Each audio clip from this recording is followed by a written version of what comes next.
Some wounds don't bleed loud. They just sit under your skin and burn every time someone smiles like nothing happened. Picture this: a wedding ballroom dressed in flowers and champagne, and the one person who's supposed to protect you steps close and hits you. Then he calls you his biggest failure, a mistake. And the room laughs, not because it's funny, but because laughing is safer than choosing a side. And that's where we start today. Not to cheer for anyone's downfall, not to hand out verdicts like we're above it all. Just to walk into one night that cracked a life in half and notice what it reveals about power silence and the kind of family that only loves you when you stay small. Sometimes the hardest losses aren't the ones that end us. They're the ones that expose the truth we kept surviving around. Because right after that slap, right when they thought they'd erased him, his secret wife walked in. Not with drama, with calm, with receipts. And the people who were laughing a second ago went pale. So take a breath, stay with me, and let's go back to the moment everything changed. Before tell you how that night turned into the day my family lost everything I need to know. I'm not saying this into the void. If you're here with me, just comment listening or tell me where you're watching from. Sometimes even one small reply makes it easier to say the hardest parts out loud. Thank you. My name is Riven. And if stories about betrayal, survival, and finally taking your life back speak to you, hit subscribe, because I'm going to tell you exactly how I went from the family joke to the man they begged for mercy. And now, let me tell you everything. The moment I stepped into the resort in Asheville, it felt like the building itself knew I didn't belong. The doorman greeted me with the same smile he likely gave every guest, but when the Lockharts saw me walk in, I could see the subtle shift. Their eyes scanned me like I was a stain on their pressed linens. I told myself I was just here to play a part, to show up, sit quietly, and check the box labeled family. Nothing more. The rehearsal dinner was exactly what you'd expect from old money, trying to look effortlessly charming: towering floral arrangements, low-lit chandeliers, jazz quartet humming in the background, waitstaff in black and white gliding like shadows. It was the kind of elegance that screamed price tags instead of warmth. I wasn't at the head table, God no, but I wasn't with the catering staff either. I'd been placed at a purgatory table near the corner, a silent reminder that I belonged to neither world, just close enough to see, far enough to forget. Then came the toast. My father, Caldwell Lockhart, stood with his bourbon glass pride puffing out his chest like a peacock. To Beau he said, "My pride and joy. Our legacy." He rattled off Beau's achievements like a resume he had memorized. Graduated top of his class, took the investment firm to new heights, and now marrying into the Holloways.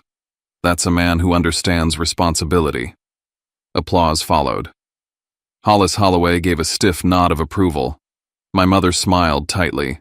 Then Caldwell's gaze drifted to me. And of course, he paused just long enough to draw every eye in the room. Riven, my firstborn, the free spirit, always following the beat of his own drum. He lifted his glass lazily toward me, lips twitching in something that wasn't quite a smile, wherever that beat may be. Laughter broke out, the kind that starts polite but grows teeth. Someone asked loudly, "So what are you doing now, Riven?" I gave a brief answer. Working. They wanted more. I didn't give it. This wasn't curiosity, it was sport. After the toasts, I felt a gentle hand on my arm. My mother.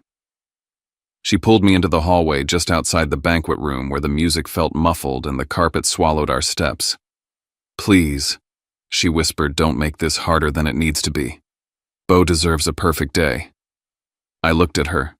Really looked at her. What if he's not the one who starts something? She hesitated. "Your father is intense. But you know how to handle him. You always have." And there it was. I wasn't being asked to keep the peace, I was being assigned the role of scapegoat to preserve appearances. Beau approached me later, grinning for the crowd, but his words were hollow. "Make sure you're on time tomorrow," he said, his eyes never really meeting mine. "They've got you seated where you won't block the cameras. And stay away from the mic, all right?" I nodded, biting down hard on everything I wanted to say. Not here.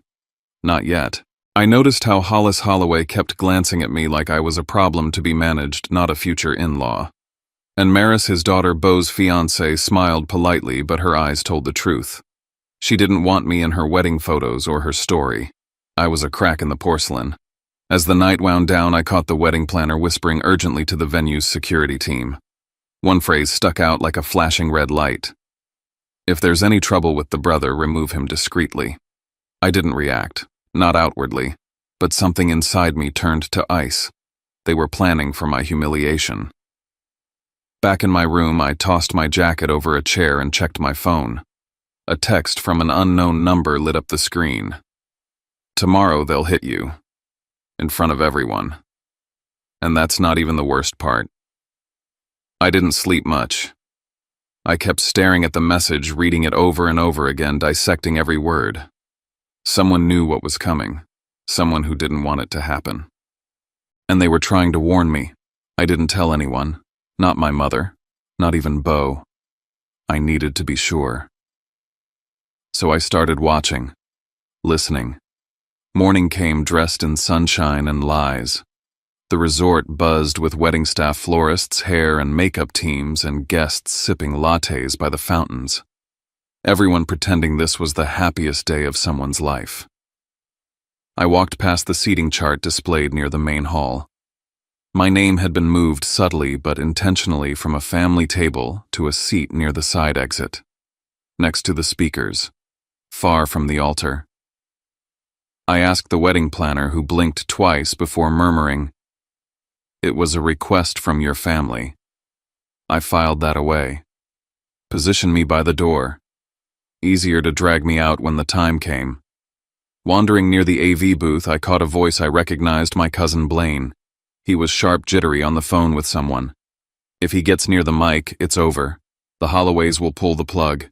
Just make sure the mic is locked down." So this wasn't about family. This was about image, about deals. Suddenly I wasn't a brother. I was a risk factor.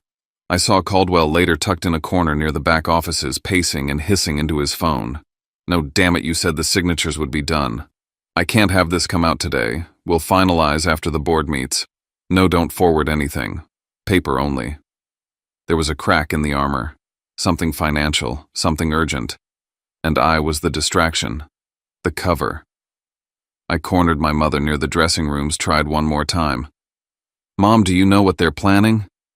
Her lips thinned. "Your father's under a lot of stress." "That's not an answer." She sighed. "Just don't provoke him, please." She knew. She'd always known. And she chose silence. Chose him. Another buzz on my phone. Another message from the same unknown number. A screenshot of a planning doc security briefing. Remove RL if necessary. Approved by CL. It wasn't paranoia. It was logistics. I started laying groundwork. I turned on the voice recorder in my jacket pocket, kept it running as I moved through public spaces.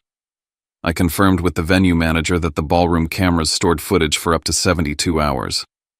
Then I sent one message. Just one. To the only person I trusted. "If anything happens, don't come out. Wait for the signal." I didn't say who. I didn't explain. But the wheels were turning. Later, as I passed Beau on his way to take photos with the groomsmen, he leaned close and muttered, "Just smile, keep your head down, and we'll all get through this." Get through this, as if I was the obstacle. As if my presence was a burden. I understood then. They weren't just trying to exclude me. They were trying to erase me. To ensure I existed in no part of the narrative except as a stain quickly wiped clean.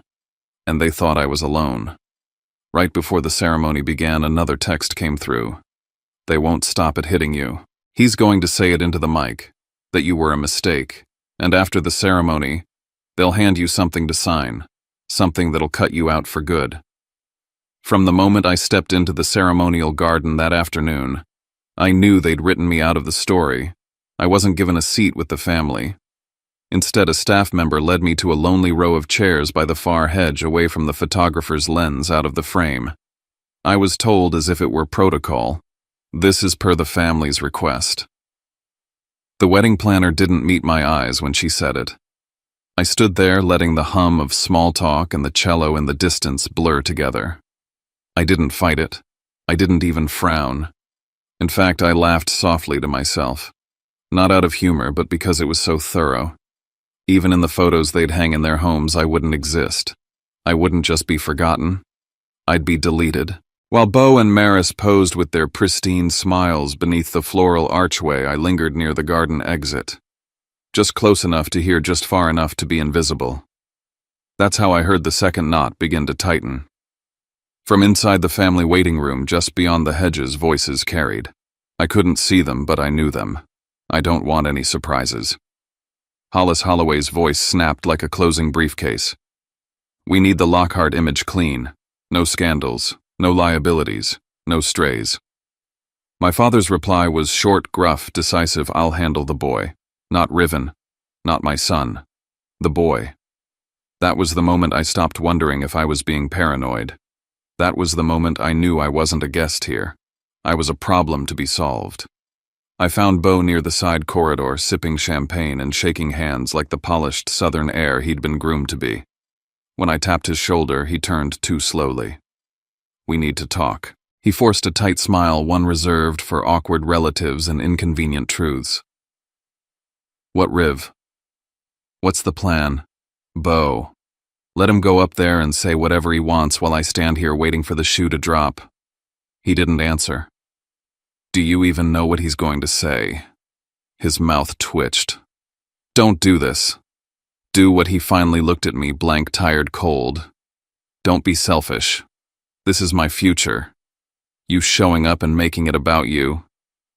That's not fair. I stared at him like I was seeing a stranger. But I wasn't. I was seeing exactly the brother I'd grown up with. Beau had always taken the easier path, nod, smile, stay out of the blast radius. Only now he was lighting the match. Is that why you let him call in security, so you could tell yourself you didn't throw the punch? He didn't respond. Just adjusted his cufflink and walked away. That was the last conversation I had with my brother before the world shifted.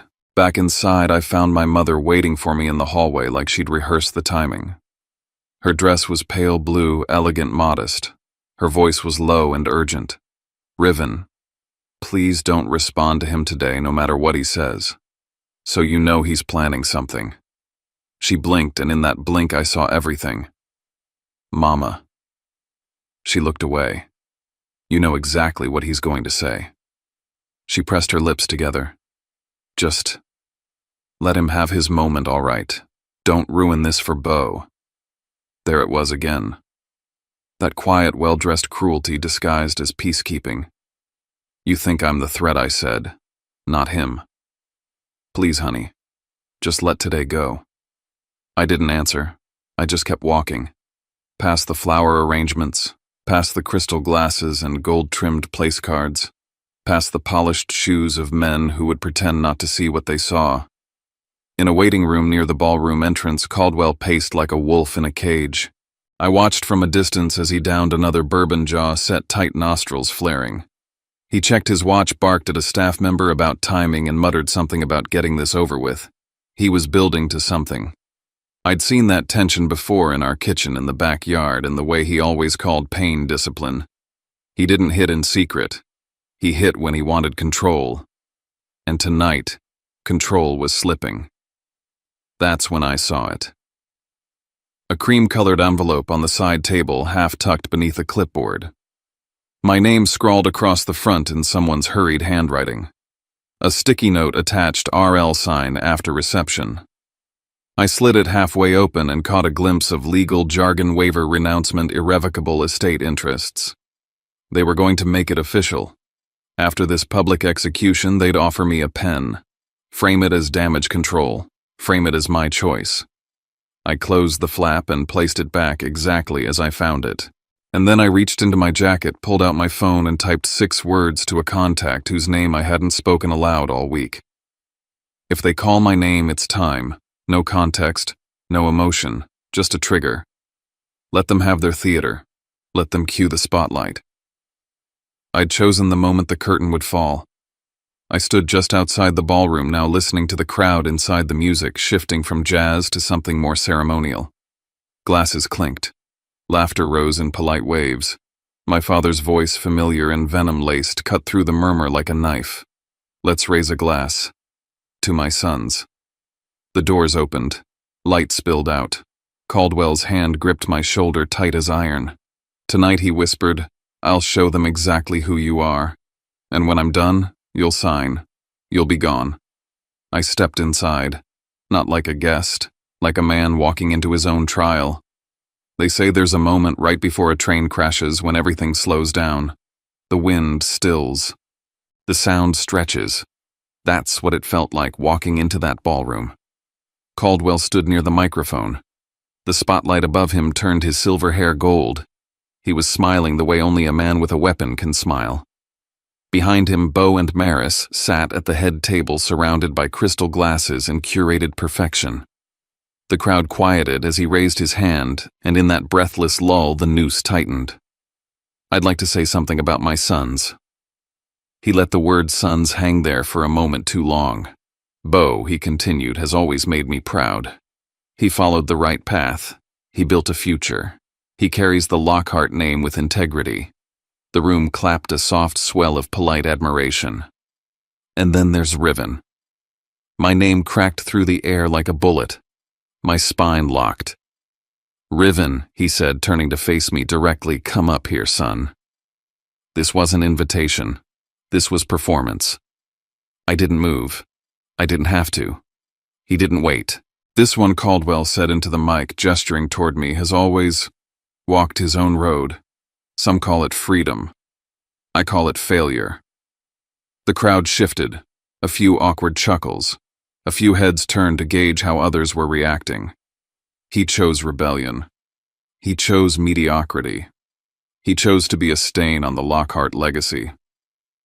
I met his gaze. I didn't flinch. And yet he said, voice rising, he shows up today. He demands attention. Like a stray dog scratching at the door of a house he walked out of years ago. Some people laughed, others froze. But nobody stood up. Let me be clear, he continued. This wedding is not a place for charity. It is a celebration of what's right, of who's right. Riven, you are a mistake. He said it slowly, like carving it into stone. And then he stepped toward me, fast. His fist came before anyone realized what was happening. A sharp blow to my chest. Not enough to knock me down, but enough to take the breath out of me. I staggered but kept my feet. The room gasped. A glass shattered somewhere. But no one moved. No one stopped him. Not Eden, who stepped forward and then back, whispering, Enough, Caldwell. It's Bo's day. Not Bo, who stared at his plate like the centerpiece mattered more than his brother's dignity. Caldwell's voice boomed again. Security. Two men appeared, instantly flanking me. He's disrupting the celebration. Remove him. That was the cue. Blaine, or maybe someone else from the back room, appeared near the side entrance, envelope in hand. Let's make this easy, Riven, he murmured. Just sign. Walk away. Be done. I looked at the security team, then at my father. I didn't yell. I didn't beg. I said clearly enough for every microphone and camera in the room. All right, let me go outside. And as they moved to guide me toward the door, I reached into my pocket with one hand and pressed send. One word. Now. Behind me, the ballroom noise dimmed as something shifted in the hallway. Footsteps. Firm. Coordinated. I saw the flicker of black suits. Not hotel security. Not guests. This was something else. Something they hadn't planned for. I didn't smile. I didn't turn. I just let them push me toward the threshold, knowing what waited on the other side. They thought they were dragging me out of the frame, but what they'd really done was open the door. The moment Serafina stepped into the ballroom, everything changed. I was still stumbling back from the force of Caldwell's blow, security already moving in to remove me like some drunken intruder when the air shifted. The chatter died, the gasps began, and then the silence. Not because anyone asked for it, because the energy in the room had just been claimed by someone who didn't need to raise her voice to command attention. She wasn't just beautiful, she was terrifying. In that white pantsuit and sleek black coat draped over one shoulder like a queen of a hostile empire, she walked through the crowd with the calm of someone who already owned the place. And maybe she did. Get him out of Caldwell started, but his words clipped off mid-bark. Because she wasn't walking toward him. She was walking toward me. Her heels echoed against the marble as she brushed past the trembling wedding coordinator, past the guard still holding my arms like I was a threat. Then, soft and steady, she said it loud enough for everyone to hear. My husband. That word broke across the room like a bottle against a ship's hull. A new launch, a new direction, a total shift. I blinked, unsure if I'd imagined it, until her hand reached for mine, not to pull, not to drag me away, to steady me. To the manager, she said, already turning her head. I'll be handling the legal ramifications. I trust you have the footage. The poor man just nodded. And then she turned back to Caldwell, still frozen in a blend of disbelief and barely veiled rage. You just struck your son, she said, cool and clipped. In front of hundreds of witnesses, including me and our legal team. She motioned slightly with her head, and out from the periphery stepped Tessa Klein, our attorney, with 2 more members of her firm behind her, briefcases already in hand. Don't even think about denying it, Tessa said, eyes sharp, voice hard. We've got it on 4 angles. The room began to murmur. The photographers lowered their cameras.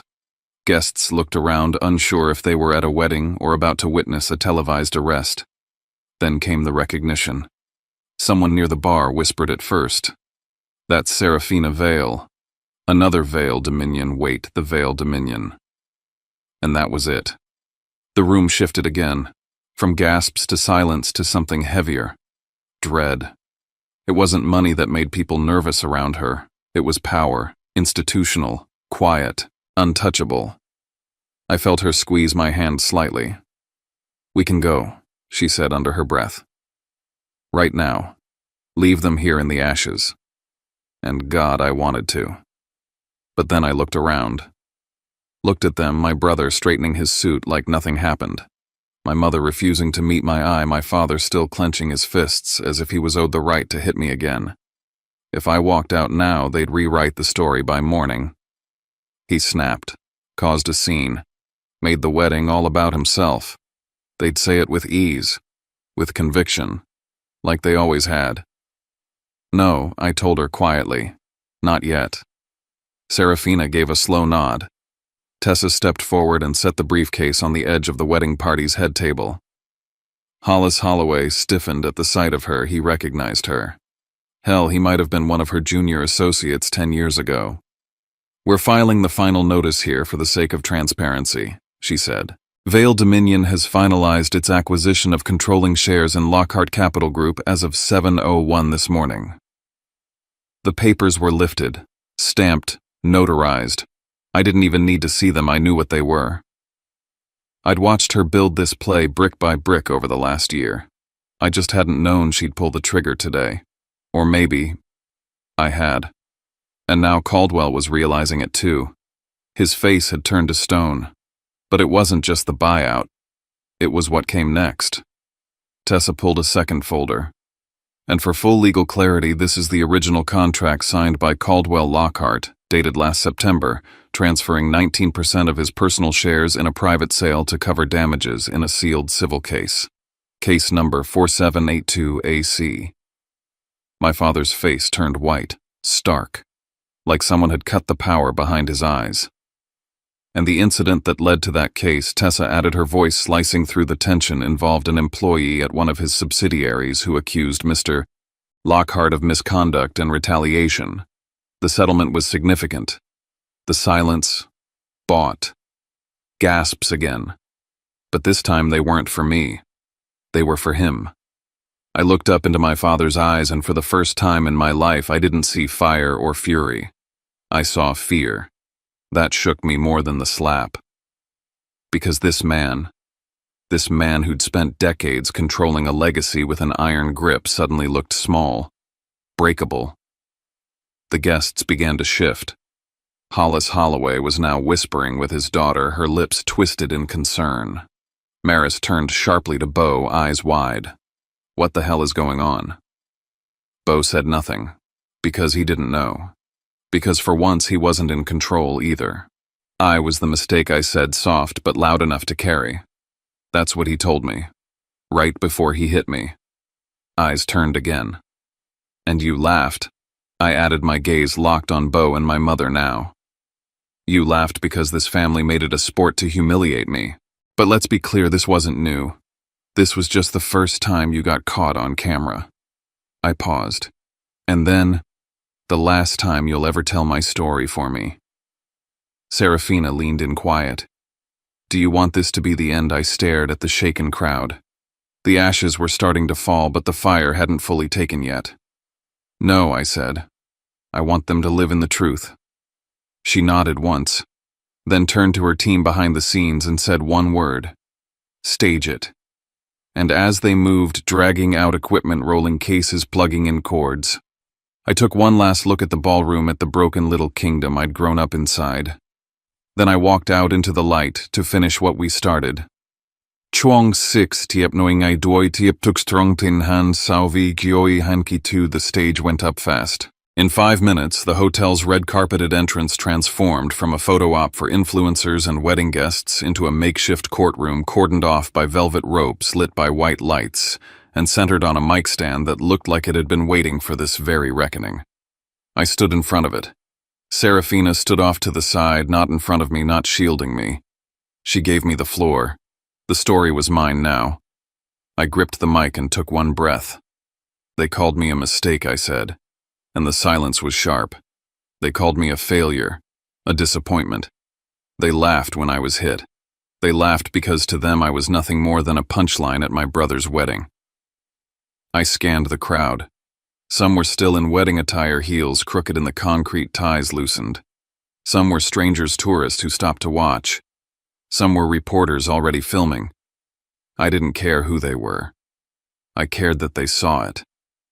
That moment, that violence, that was not a family dispute. That was public humiliation. And I've had enough. Tessa stepped forward beside me and held up the first document. This is a court-approved restraining order, she said. Filed 48 hours ago, processed this morning. It prohibits Caldwell Lockhart, Eden Lockhart, and Bo Lockhart from making contact with Riven Lockhart or Serafina Vale within 100 yards of their home business or public engagements. I took it from her and read it out loud. And just like that, I wasn't the kid begging to be believed anymore. I was a man with law behind me. Evidence. Power.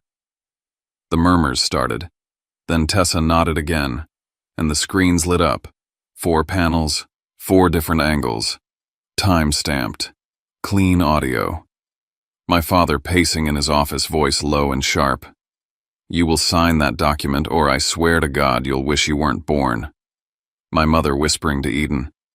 If we give him even a sliver, he'll drag us all down. Bo laughing at a rehearsal dinner drink in hand. Don't worry, he's not in any of the wedding shots. We made sure of that. There was no rage in the crowd now, just shame. People covered their mouths, shifted uncomfortably, moved back. Then Caldwell roared. This is manipulation. He broke into our systems. Those clips are doctored. He stepped forward, but the bodyguards blocked him fast. His face turned purple. Tell them how you got those clips, he shouted. Tessa didn't flinch. Every clip was pulled legally. From publicly accessible system security footage owned by this venue or devices owned by Ms. Vale. We've filed digital trace records for every timestamp. You want to argue? Let's do it in court. Another murmur rolled across the onlookers. That's when Bo cracked. This is blackmail. You bought shares in secret, you rigged the whole thing. Serafina raised an eyebrow. Welcome to capitalism. And that shut him up. But Caldwell wasn't done. He lunged not at me but at the screen, like destroying the evidence would erase the truth. One of Serafina's men caught him mid-stride and held him firm. The hotel's security team was already moving in. Someone pulled out their phone and shouted, "It's streaming now." I felt the shift, the irreversible one. This wasn't a family fight anymore. This was a headline. This was proof. No one could close the door now and lie about what happened inside. And just when I thought the chapter was closing, Serafina touched my arm gently. "We need to talk," she said. She pulled me to the side near the black SUV waiting at the curb. The sun was almost setting now, and shadows danced across the pavement. She handed me a sealed envelope. "I wanted you to have this," after she said. "I didn't want it to color your decision to speak up." I took it. It was heavier than I expected. My name was handwritten across the front in bold strokes. She didn't explain it, just said, "There's a reason they called you a mistake. And it's not what you think." I didn't open it. Not yet. Instead, I looked back toward the grand hall. My mother was crying now, real tears for once. My father looked like a building without scaffolding sagging under the weight. My brother was pale, jaw clenched like he couldn't decide whether to fight or flee. And me, I didn't feel victorious. I felt hollow, like something had cracked wide open, but the real wound was still deeper. "I thought today was the end," I whispered. Serafina stood still beside me, silent. But maybe it's just the beginning, because whatever was in that envelope, I knew it would rewrite the story again. And this time, the truth might hurt worse than the lies ever did. Winning in public didn't stop my body from replaying the slap. Back in Chicago, alone in the penthouse, I still heard the laughter from the ballroom. The pain wasn't the hit itself, it was my mother's silence and my brother's choice to look away. Within a day, the Lockharts moved fast. A polished apology hit the press, carefully blaming me for disrupting the wedding. Blaine sent cease and desist letters, threatened defamation, demanded silence. They weren't seeking peace. They were racing the clock. Tessa made it clear why. There was a legal deadline coming: board, votes, asset transfers, documents that required my signature. The envelope they'd tried to force on me at the reception wasn't about family, it was leverage. That night I opened the sealed file Serafina had given me. Inside were hospital records, adoption papers, correspondence timelines. Eden wasn't my biological mother. I'd been taken as an infant from a teenage girl named Rowan Weller. The process hadn't been clean. Influence had been used, records altered, my origin erased. I wasn't raised out of love. I was acquired. Worse, the documents explained the pattern. Beau was the chosen heir. I was the contingency, the name on paper when optics or legal structure required it, the one who could be cut loose once my purpose was served. That was why they needed me humiliated, then compliant. That was why the Holloways were involved. The marriage wasn't just a union. It was a transaction, and I was the loose end. If the adoption ever came under review, my father faced more than embarrassment. That was the fear I'd seen in his eyes when Serafina arrived. Serafina asked me one question: "What do you want this to end with?" I didn't want apologies. I wanted truth and a line that couldn't be crossed again. Together with Tessa, I filed everything: civil claims for abuse and defamation motions to unseal adoption records, evidence of coercion footage from the wedding. Not for money, for finality. As we left the courthouse, Tessa's phone buzzed. "They've received the filings." Minutes later, Serafina told me the board had been called and Beau's authority was under review. The wedding meant to erase me had become the day they signed their own collapse. Serafina looked at me and asked softly, "Do you want to meet Rowan?" For the first time, I understood the difference between being a mistake and being taken. I said yes. There were no cameras in Taos, just a quiet road, dry air, and a small flower shop that smelled like soil and lavender. Serafina stayed a step behind me, letting the moment be mine. When I saw Rowan, I didn't need proof. I recognized myself in her eyes. We didn't say much at first. She told me how she'd tried to find me, how doors had closed, how money and power had silenced her. I believed her because she looked at me without expectation. No debt. No conditions. For the first time, family felt simple. I realized then that the Lockharts hadn't defined me. They'd only delayed me. Whether I kept the name or not, I no longer belonged to their story. Back east, consequences landed. Beau was stripped of control to calm investors. The threats stopped once the evidence held. Any attempt by my parents to negotiate was met with the same answer: the restraining order stayed. There would be no staged reconciliation. Serafina completed the last symbolic act. She bought the Lockhart estate, the house where silence had been enforced and fear normalized, and handed the decision to me. I didn't keep it as a trophy. I turned it into something else, a place for young people aging out of foster care, and for those escaping violent homes. A house that would never demand gratitude for shelter. Letters came. My father's apology arrived too late. I didn't respond. My mother sent flowers. I gave them away. Boundaries aren't cruelty. They're clarity. One evening with Serafina and Rowan beside me, the past finally went quiet. Freedom didn't come from watching them fall. It came from no longer waiting for their permission to exist. They called me a mistake, so I'd spend my life asking to stay.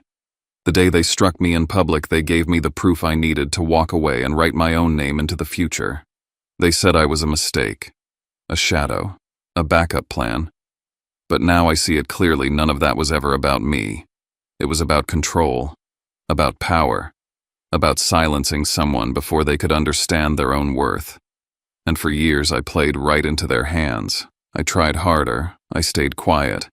I carried guilt that was never mine to hold. I tried to earn love that should have been unconditional. But the moment I stopped waiting for an apology that would never come, everything changed. If there's one thing this story left me with, it's this. Sometimes the cruelest part isn't the blow itself, it's the silence around it. The room that laughs, the eyes that look away, the people who choose comfort over truth. And when we talk about family, maybe what we're really talking about is where we're allowed to be human, without having to earn the right to belong. What happened to me didn't turn me into someone who hates. It just made me stop negotiating with pain. It made me see that boundaries aren't punishment, they're protection. And that kindness doesn't mean staying where you're being broken. If this hit something in you, if you've ever felt small in a place you were supposed to feel safe, I hope you leave here with one quiet thought: you're not too much. You were just carrying too much alone. And before you go, if you want, leave a few lines in the comments. Just a hi, or where you're listening from, or whatever you feel ready to share. I read them and I know I'm not the only one who needs that kind of connection.